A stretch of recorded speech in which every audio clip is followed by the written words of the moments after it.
Selamat malam Bapak Ibu, Saudara yang terkasih di dalam Tuhan kita Yesus Kristus, khususnya bagi Sobat GPIB, dimanapun kita berada. Selamat bertemu dan berjumpa kembali di dalam ruang virtual pada saat ini melalui program Naikol GPIB. Bapak Ibu yang terkasih, pada saat ini juga kita sungguh bersyukur karena boleh diberikan kesempatan kembali oleh Sang Sumber Hidup menikmati malam yang penuh dengan sukacita, khususnya juga setelah kita menunaikan segala bentuk tugas dan tanggung jawab maupun aktivitas sejak di pagi hari ketika Tuhan membangunkan kita semua dengan nafas kehidupan yang baru sampai dengan pada malam ini. Dan sebelum kita menikmati istirahat malam, Bapak Ibu yang terkasih, marilah kita merenungkan firman Tuhan. Namun, sebelum kita membaca dan merenungkan firman Tuhan, mari berdoa. Bapa, kami bersyukur pada malam hari ini Engkau telah mempertemukan kembali kepada kami semua melalui ruang virtual pada program Naikol GPIB. Sebelum kami beranjak untuk menikmati istirahat malam, kami akan membaca dan merenungkan kebenaran firman Tuhan. Oleh karena itu ya Bapa, kuasailah dengan Roh Kudus-Mu di dalam hati dan pikiran kami, agar kami mampu menerima pengajaran firman Tuhan. Berfirmanlah karena kami telah bersedia. Amin. Sobat GPIB yang terkasih, perenungan firman Tuhan pada malam ini, Kamis 3 Agustus 2023, yaitu dari Amsal pasal 7 ayat 22 sampai dengan yang ke-23, yang menyatakan, maka tiba-tiba orang muda itu mengikuti dia seperti lembu yang dibawa ke pejagalan, dan seperti orang bodoh yang terbelenggu untuk dihukum. Sampai anak panah menembus hatinya, seperti burung dengan cepat menuju perangkap, dengan tidak sadar bahwa hidupnya terancam. Demikianlah firman Tuhan. Bapak, Ibu, Saudara yang terkasih, di dalam perjalanan siara kehidupan yang boleh kita tapaki bersama sampai dengan pada saat ini, merupakan siara kehidupan yang sangatlah tidak mudah untuk ditapaki. Karena ada begitu banyak rintangan dan tantangan. Ada begitu banyak godaan-godaan secara duniawi yang membuat raga ini mudah terjerat dengan apa yang terjadi di hadapan kita. Dan terkadang perlu kita sadari juga bahwa seringkali godaan-godaan tersebut, rintangan dan tantangan yang terjadi di hadapan kita, membuat kita menyalahkan keadaan, menyalahkan orang-orang yang ada di sekitar kita, dan kita lupa untuk mengintrospeksi diri sendiri. Nah, Ibu Bapak yang diberkati oleh Tuhan Yesus Kristus, perenungan firman Tuhan kita pada saat ini masih dari kitab Amsal, khususnya pada pasal 7 ayat 22 sampai dengan ayat ke-23 ini merupakan kelanjutan di dalam perenungan firman Tuhan pada ibadah hari Minggu maupun ibadah keluarga, yang kembali mengajarkan kepada kita sekalian tentang bagaimana kita terus mengundang Tuhan sebagai sang sumber hidup itu sendiri ketika kita menapaki siara kehidupan ini. Terlebih khususnya lagi, Bapak Ibu yang terkasih, dalam ayat 22 sampai dengan ayatnya yang ke-23 ini digambarkan dengan orang muda, kemudian lembu, dan juga burung. Apa maksudnya? Mari kita perhatikan secara seksama akan 3 komponen gambaran ini. Yang pertama yaitu tentang orang muda. Kita telah ketahui bersama bahwa orang muda memiliki fisik atau jasmaninya itu masih sangat kuat. Tetapi di dalam kekuatan secara jasmani, dia mudah tergiur dengan hal-hal yang terjadi di hadapannya. Kemudian yang kedua, Ibu Bapak yang terkasih, yaitu lembu. Kita ketahui bersama bahwa hewan lembu ini memiliki paras tubuh yang kuat,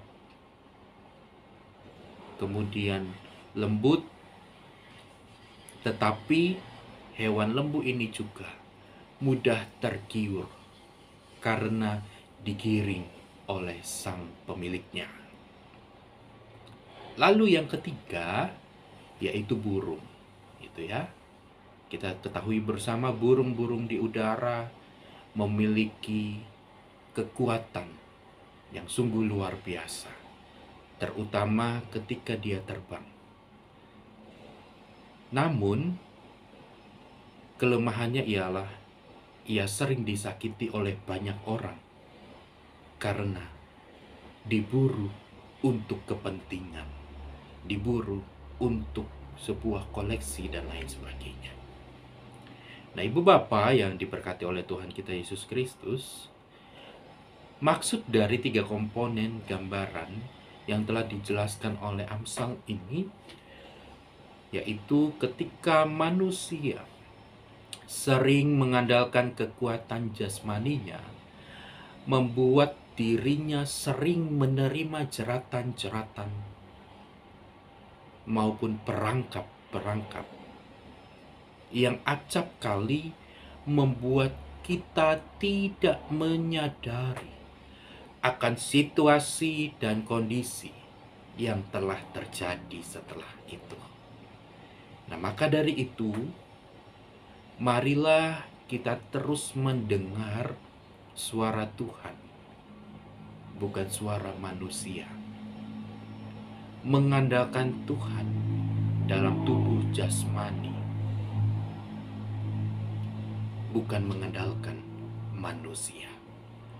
Sesungguhnya kita harus sadari juga, kita harus renungkan ini juga, bahwa kehidupan kita adalah sebuah persembahan untuk kemuliaan nama Tuhan. Khususnya Ibu Bapak yang terkasih, setelah kita melewati berbagai aktivitas, tugas, dan tanggung jawab, kalau bukan Tuhan yang mengawali segala sesuatunya, maka kita tidak ada yang tahu apa yang terjadi.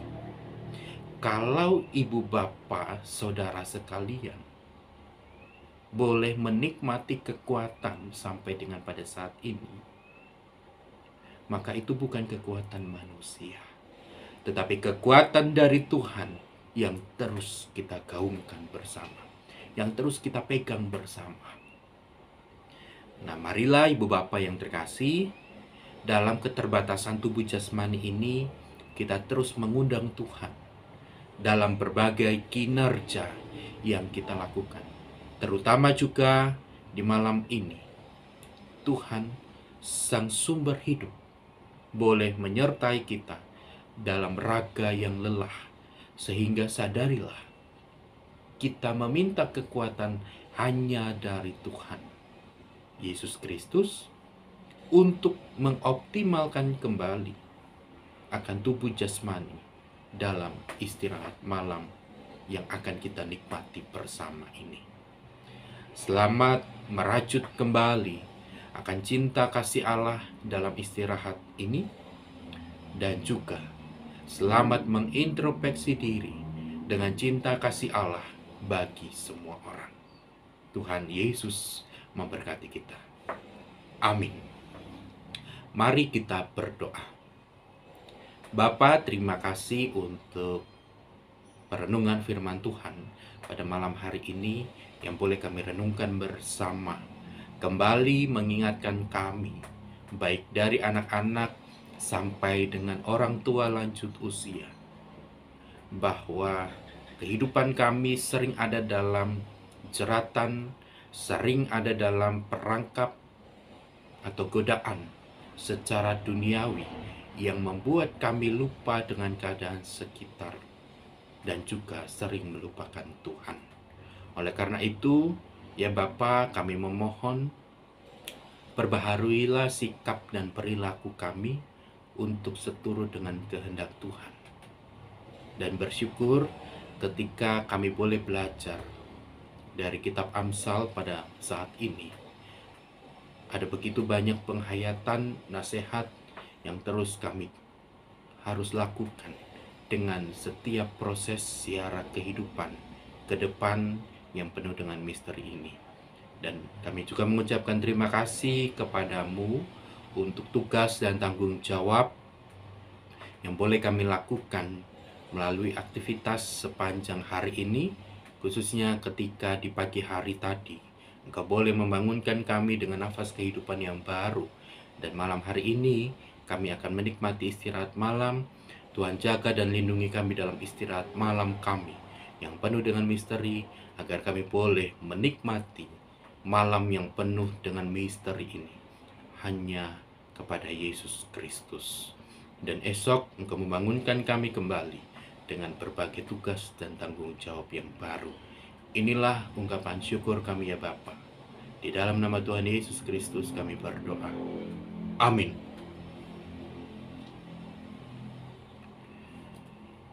Selamat istirahat Bapak Ibu yang terkasih, dan sampai bertemu kembali dalam ruang virtual berikutnya. Tuhan Yesus memberkati kita sekalian.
Kesehatan, Gria Husada Surabaya, membuka penerimaan mahasiswa baru tahun ajaran 2023 sampai 2024. Sekolah Tinggi Ilmu Kesehatan Gria Husada terakreditasi BAN PTB dengan menawarkan 2 program studi, yaitu pertama, D3 Kebidanan, kedua, administrasi rumah sakit. Ada juga fasilitas yang memadai seperti asrama putri, perpustakaan, gazebo dan hotspot area, dan masih banyak lagi. Pendaftaran gelombang pertama dibuka pada Desember 2022 sampai Februari 2023. Gelombang kedua dibuka pada Maret 2023 sampai Mei 2023. Gelombang ketiga dibuka pada Juni 2023 sampai September 2023. Untuk informasi lebih lanjut dapat menghubungi nomor di bawah ini.